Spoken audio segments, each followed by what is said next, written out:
વિજ્ઞાનમાં સાહેબ ભણાવવાનો જૈવિક ક્રિયાઓ. આજ સાહેબનો લેક્ચર છે. તમે પહેલાથી એના વિશે થોડું વાંચી આવો.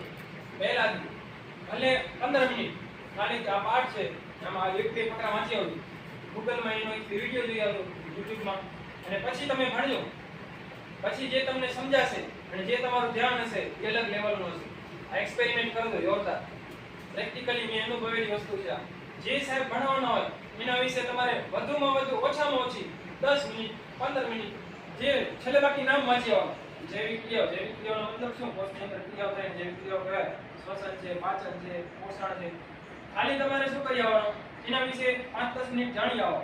તે પછી જે સાહેબ તમને ભણાવશે તો તમને પ્રશ્ન થશે. કારણ કે જોયું હશે સાહેબ તમે આવું તો કરાવી દો, ઈ તો આમ કહેતા હતા.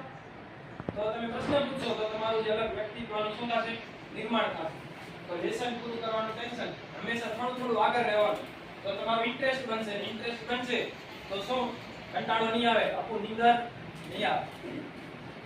બસ હવે કોઈ પ્રશ્ન હોય તો બોલો.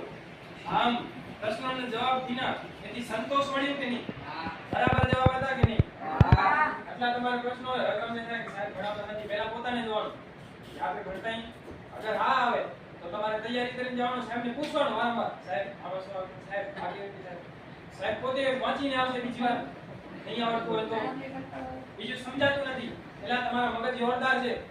સમજવાની કોશિશ કરો તો, અને થોડો રસ પેદા કરો. આગળથી થોડું વાંચીને આવો, મજા આવે એવું કામ કરો. મોજ શોખ કરો યાર.